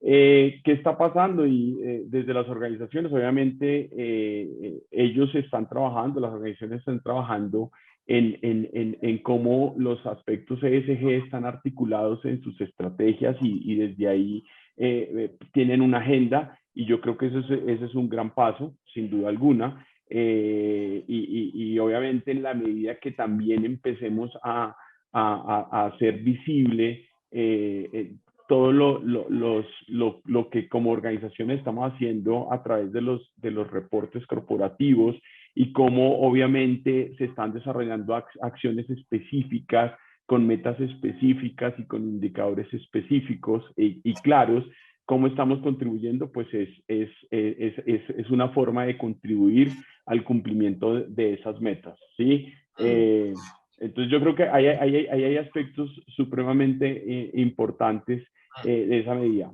Y hay un otro último aspecto que yo creo que no ha sido tan tangible para las organizaciones, pero que creo que cada vez está llegando o es del conocimiento, y es los ODS generan una oportunidad también, ¿sí? O sea, estamos viendo que hay estudios que dicen que las oportunidades, los negocios alrededor en industrias como la de alimentos, la de agricultura, la de energía, pues que pueden generar oportunidades de más de 12 trillones en estos sectores. Entonces, hay una oportunidad de negocio, y es obviamente, y hoy estamos viendo también desde los inversionistas cómo están viendo la oportunidad, y cómo también están exigiendo, y cómo muchos negocios están migrando, porque sin duda alguna hay una conciencia del impacto ambiental y el impacto que las organizaciones y la oportunidad que las organizaciones tienen para aportar en el cumplimiento de las metas de los países. Entonces yo creo que hay elementos variados a considerar. Claro que sí, Juan Carlos, y tomo lo último que has dicho justamente para preguntarle a Andrés, pues bueno, primero, se ha desarrollado, hemos visto de que, por ejemplo, ha habido elementos interesantes de interacción público-privada, por ejemplo, en el sector energía, para desarrollar energías renovables en el norte de Colombia, y estamos viendo también otro elemento, y que es de la cartera justamente de Andrés, que es el tema de que internacionalmente se premia a las empresas que tienen prácticas ambientales sostenibles, ya sea pagándole un prime en el precio que tienen por sus productos, o dándoles acceso simplemente. La pregunta para Andrés es simple, y es, ¿cómo hacemos? Bueno, parece simple, pero en realidad tiene muchas aristas. ¿Cómo hacemos desde tu punto de vista para poder acelerar esta coordinación público-privada para llegar a mejores niveles de sostenibilidad, Andrés? ¿Qué te parece a ti? ¿Cómo acelerarla? A ver, ha sido un tema de incentivos, pero también de castigos, ¿no? Y creo que por lo menos en la última década han sido más los castigos los que han funcionado que los incentivos, especialmente cuando se empezó a conectar el tema de acceso a crédito, o incluso el tema de ventas a la sostenibilidad. De ahí surgieron temas como lo que ocurrió Cerrejón y Holanda, o recuerdo cuando tuve el gran agrado de conectar a la Facultad de Administración de Empresas hace años con el recién, en ese momento, iniciado Punto Nacional de Contacto de las líneas directrices de empresas multinacionales de la OCDE, cuando Colombia apenas lo está adaptando, y por ahí vi que hace poco hicieron un evento de estos en donde se hablaba del peer pressure en ese momento, que era activar los puntos nacionales de contacto para que las empresas tuvieran esa motivación, ese incentivo, pero negativo, de atender a las consultas que le hicieran los stakeholders. Entonces, eso ha llevado a que haya más cumplimiento. Yo creo que de pronto pagar el Prime han sido propuestas que se criticó muchísimo. Recuerdo al gobierno de Correa, pues de Ecuador, cuando dijo: usted quiere que conserve la Amazonía, pues luego págueme justamente ese Prime por yo no poder desarrollar mi actividad privada, pero eso pues no caló. Entonces sigue siendo como el mundo de los castigos el que parece poder acelerar esos procesos, y justamente está ocurriendo algo en ese sentido en comercio exterior. Unión Europea viene promoviendo la Agenda Verde, y la Agenda Verde trae uno de los puntos que es de la granja a la mesa, que si uno lo ve por el lado positivo, sí, queremos una trazabilidad en los productos que llevamos a la mesa, y esto va a ser más saludable a nuestros ciudadanos, pero la otra lectura es una medida no arancelaria a las exportaciones de países justamente que hablábamos latinoamericanos. Por ejemplo, para Colombia, la Unión Europea representa el bloque económico que más le compra en exportaciones no mineroenergéticas, que son justamente las que nosotros queremos promover. Y ya esa agenda progresista que nos muestran llevan a que el uso de algunos fertilizantes y de algunas moléculas que empleamos, por ejemplo, en banano, en café, no van a ser aceptadas por la Unión Europea.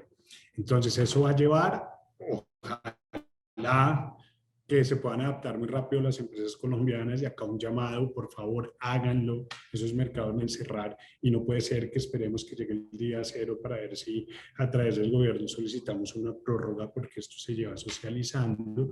Pero pueden ocurrir dos cosas: la deseable, que es que se adapten muy rápido y las empresas acojan más rápido esos temas de sostenibilidad, o lo otro puede ser que la medida no arancelaria opere como una barrera de entrada y nos lleve a un retardo que finalmente van a tener que acoger. Entonces uno quisiera seguir la línea de los incentivos positivos, pero pues la historia ha mostrado que han sido los castigos los que han llevado a ese desarrollo. Y en tema de energía, pues sí vemos, Ecopetrol creo que está siendo un buen ejemplo de cómo una situación por muchos factores, caída del dólar, en fin, no tuvo unas relaciones geopolíticas, hacen que el negocio de hidrocarburos no tenga mucha proyección a futuro, y uno ve esa transformación energética, esa transformación interna que empieza a hacer Ecopetrol. Hay oportunidades en hidrógeno verde, que justo puede ser un vector de nueva integración regional para Latinoamérica, porque son varios los países con potencialidades.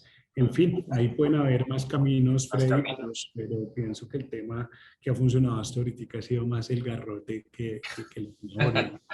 Bueno, interesante, sí, el equilibrio, ¿no? Garrote, zanahoria, para ver qué cosa es lo que podemos tener. Una muy buena respuesta de Andrés. Y finalmente a Eduardo, y terminando este bloque nada más, yo le pregunto algo desde la empiria, desde lo empírico, desde su experiencia.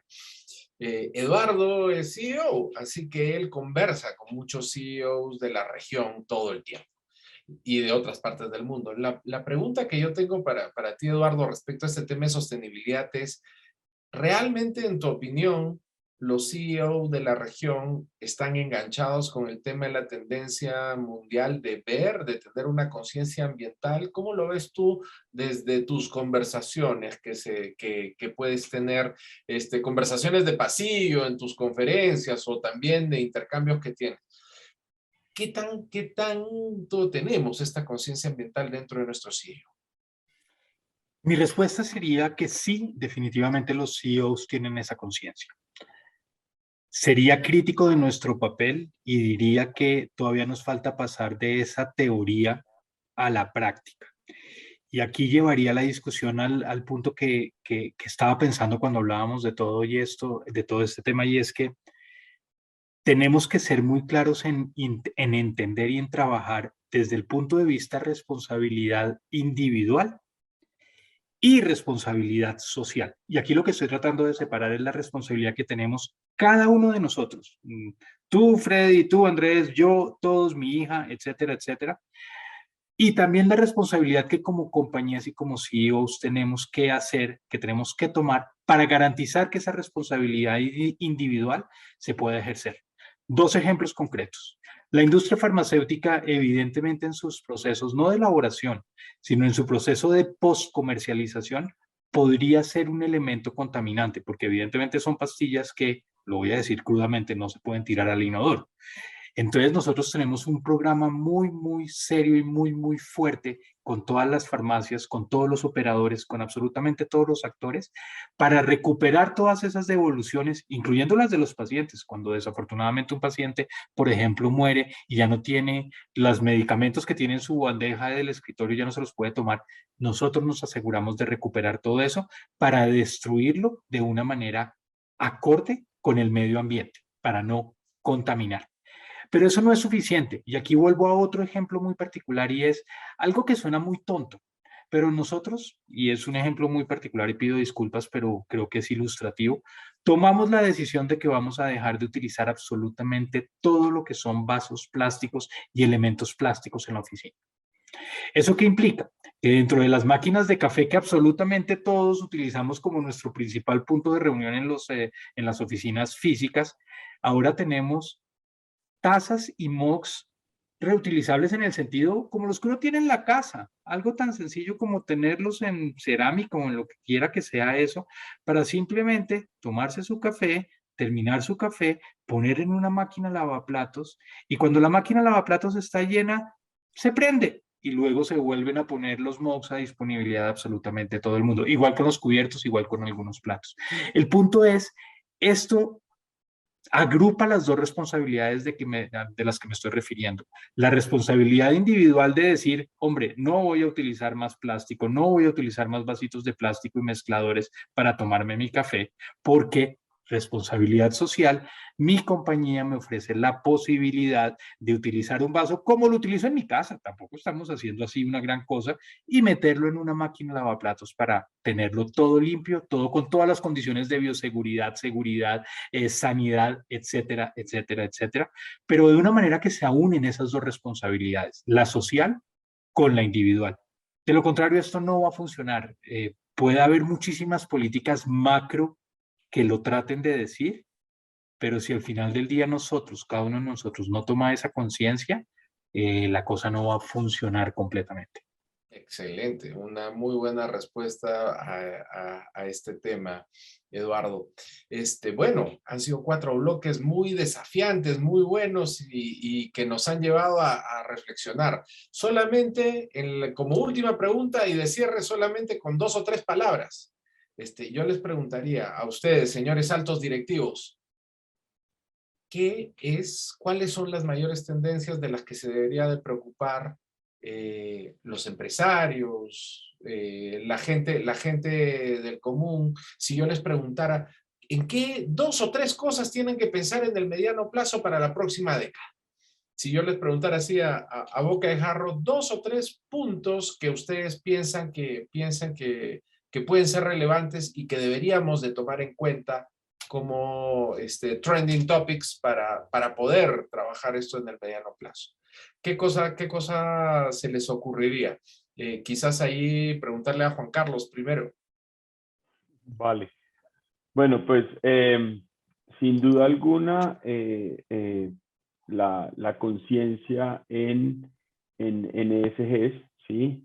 Y de hecho, en línea con la última pregunta que le hacías a Eduardo, me parece relevante mencionar que en algún momento, yo sí creo que los CEOs son cada vez más conscientes del impacto de la sostenibilidad y el efecto del cambio climático en las organizaciones y están trabajando para eso.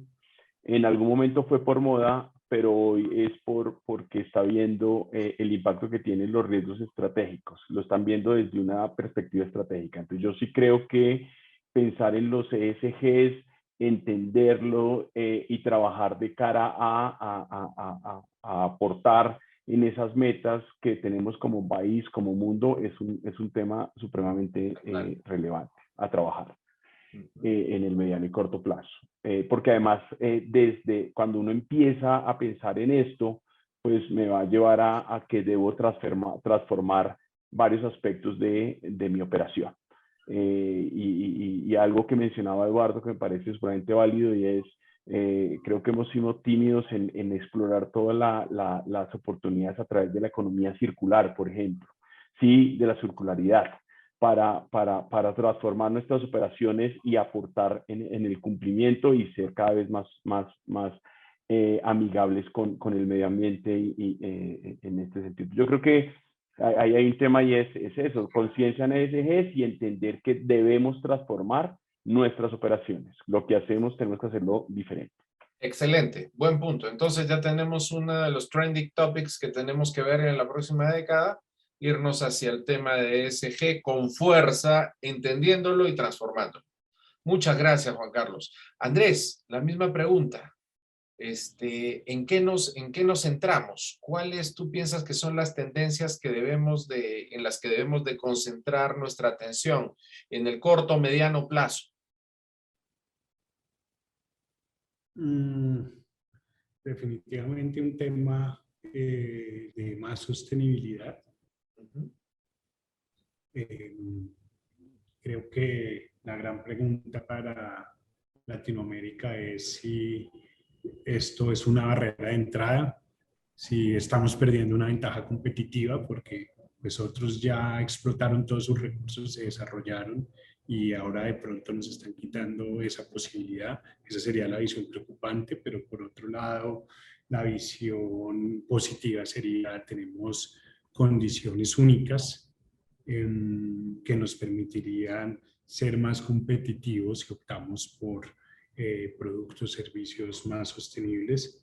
Pensaría que otro tema es el de microempresas más globales, que un driver o el mango bajito sería el e-commerce, pero también podría ser el que nos hiciera dormirnos en el camino y no pensar que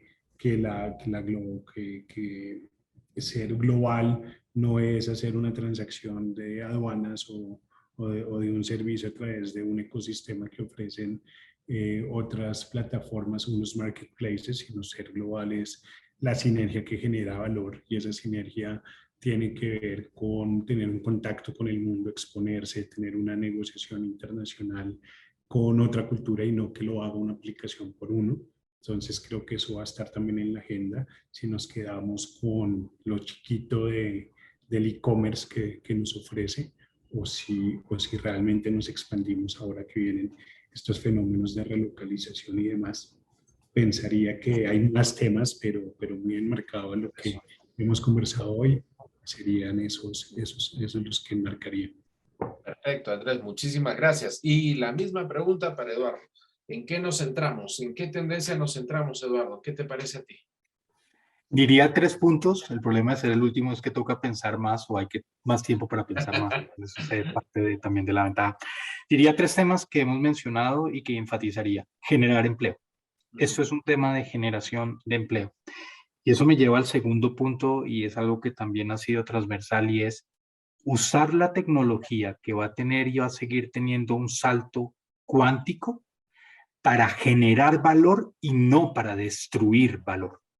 No puede ser que la tecnología sea reemplazo de.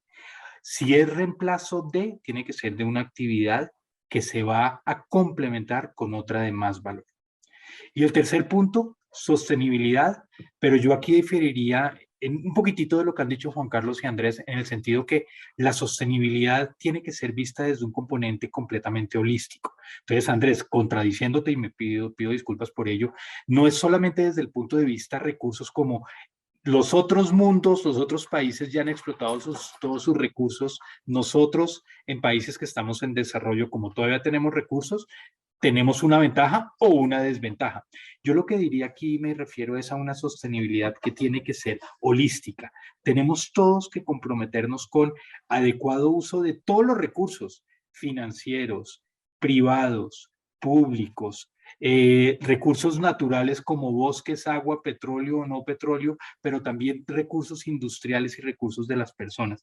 Y aquí una frase que dejaría sobre la mesa es que no podemos pretender ganar todo, tenemos que pretender ganar todos, que entonces tiene el matiz de ese famoso juego que todos hemos tratado de hacer de win-win versus juegos de suma cero y demás teorías que uno aprende en la universidad, pero que siguen siendo tremendamente relevantes. Entonces, ¿cómo hacemos para que el valor del juego y el juego sea aún más rico? Rico no agradable, sino rico de generador de valor. Esos serían mis comentarios, Fred. Excelente. Bueno, lo que tengo que decir es que para mí ha sido un auténtico placer no solamente conversar con gente tan importante, sino con gente tan inteligente. Son realmente personas brillantes y que claramente quieren aportar a nuestra sociedad en otro nivel. Así que pues ha sido sumamente agradable y tenemos a Juliana ya para el cierre de nuestro evento. Muchas gracias. Bueno, un cierre, no sin antes agradecer a todas las personas que nos han acompañado en la tarde de hoy. Por supuesto, a nuestros panelistas invitados, a nuestro moderador, al doctor Carlos Restrepo, que también está por acá. Quisiera anticipar un tema, y es que sobre estas conclusiones finales y sobre estas expectativas que nos dejan Eduardo, Andrés y Juan, será tema de conversación en febrero de 2022, cuando tengamos un próximo espacio de conversaciones con CEOs.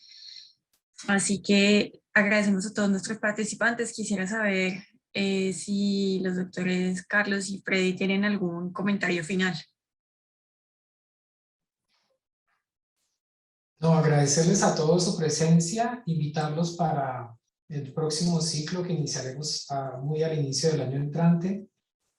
De verdad, consideramos que la construcción de país necesita del diálogo, necesita de los consensos y son estos espacios los que están pensados para generar esos canales. De manera que muchas gracias a todos por participar. Y yo solamente quisiera añadir nada más, muchas gracias a nuestros participantes, a nuestros panelistas, y la única manera en la cual podemos construir el futuro es desde entender que esto es una acción colectiva.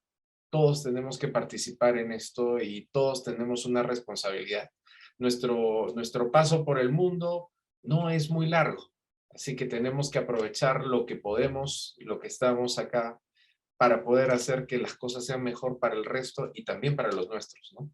Así que pues es un placer siempre estar en estos espacios. Muchísimas gracias a todos los que nos han acompañado y pues siempre desde la facultad felices de tenerlos y vamos a contribuir y vamos a seguir contribuyendo con estos espacios. Y queremos seguir en contacto también con nuestros panelistas, que ha sido muy, muy interesante el tenerlos aquí. Muchas gracias.